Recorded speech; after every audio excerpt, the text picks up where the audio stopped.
Я очень много раз говорил, что мультфильм «Каролина в стране кошмаров» — это невероятно комплексное произведение, на создание которого потребовалось в общей сложности около 4 лет. Весь мультфильм сделан в стоп-моушен и так далее. Вы давно уже все это знаете. Но есть одна вещь, которую мы пока не затрагивали. Да, речь, конечно, идет о вырезанных или удаленных сценах, если угодно.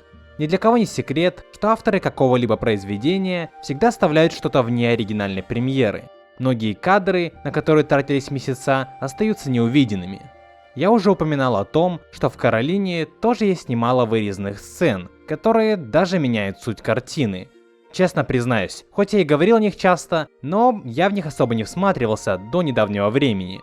Но, как оказалось, там есть много всего. Некоторые сцены раскрывают Каролину иначе, чем это показано в оригинальном мультфильме. Некоторые добавляют в мультфильм новую суть.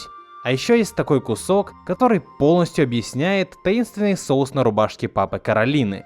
И даже есть своя сцена после титров, которую Генри Селик так и не решился добавить. И сегодня я бы хотел разобрать все вырезанные части мультфильма вместе с вами и попытаться понять, как бы они изменили мультфильм, если бы они в конечном итоге не были отброшены. В общем, поехали.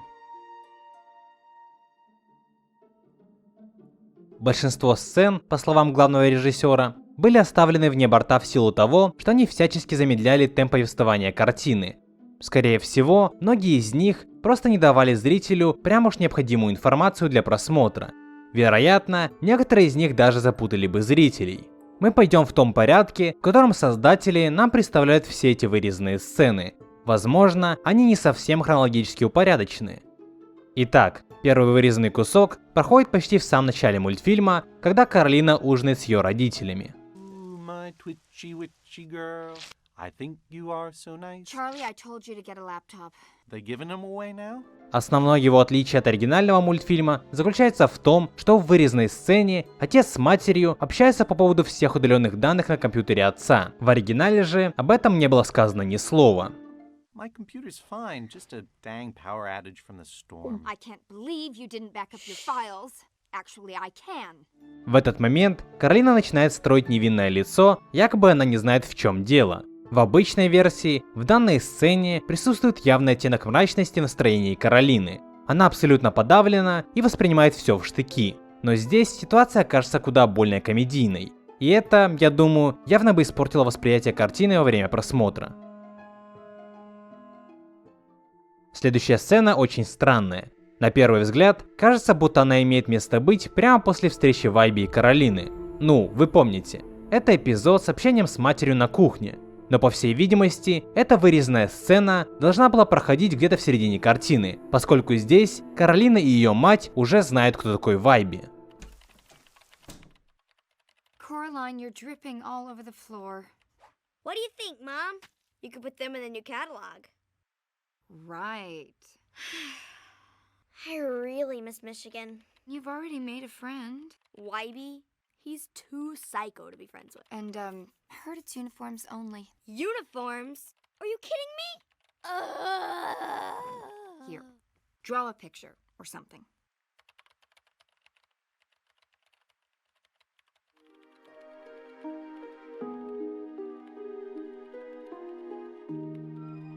Каролина приносит засохшие цветы для каталога своей матери и после чего начинает говорить, что скучает по Мичигану, своему родному штату.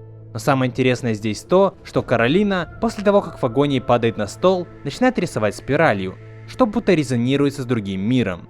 Затем и вправду следует плавный переход на мир, который создала Бильдам.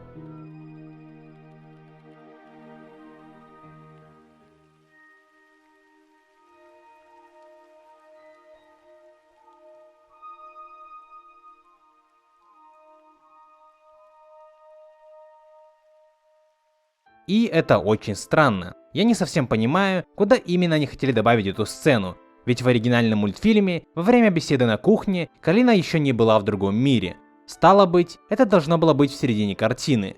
Было бы интересно посмотреть, какое место данная сцена занимала бы в произведении. Помните ли вы таинственный соус на рубашке отца? Да, именно тот, о котором я строил различные теории. Следующая сцена объясняет, откуда он появился. К К сожалению, всем жутким теориям приходит крах после объяснения отца. Here comes a burp. Ew, gross-gusting. Charlie? Oh, pardon me for enjoying my food, but that pizza was delicious. So, gonna order the tulips? What's that? For the garden party? I have no idea what you're talking about. Dad? Да, как оказывается, это все же был обычный соус от пиццы. Вполне вероятно, Генри Селик специально оставил это пятно в оригинальном мультфильме, чтобы придать картине еще больше загадочности. И, что сказать, у него получилось. Люди со всего мира начали строить свои теории по поводу этого пятнышка. Следующая сцена — это лишь расширенная версия уже имеющегося эпизода с детьми-призраками. Вырезанные сцены здесь имеют исключительно тормозящий для мультфильма характер. The Beldam lives yet, and she means to take your life. It's not fair. Отличий от оригинала очень немного, и если вы давно не пересматривали Каролину, то даже не заметите разницы. Следующий кусок — это не просто какой-то там момент, а целая сцена после титров. По факту, это полная версия танцев мышей, которые были во сне Каролины перед попаданием в другой мир. Ее созданием занимался лишь один аниматор, и на то, чтобы это снять, ушло около 66 дней. Но только представьте, после стольких усилий, при монтаже этот момент остался за кадром из-за решения авторов и в том числе главного режиссера.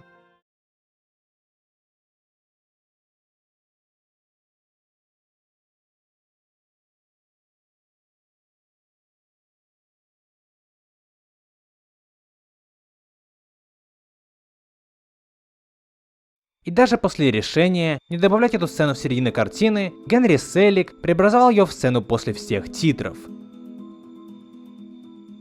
Еще один странный момент, когда Каролина таки сбегает с другого мира, но обнаруживает, что ее родители пропали. Тогда она встречает Вайби. В оригинале все нормально, но в вырезанной сцене Каролина несколько расистски задает вопрос бабушке Вайби. And braids and... Your grandma's black, right?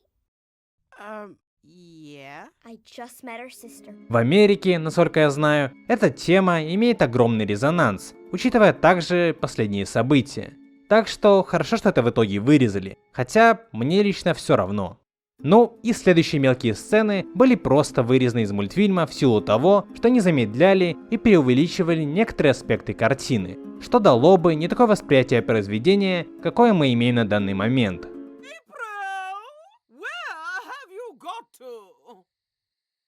Either way, we lost 3 days, and we're barely going to make deadline now.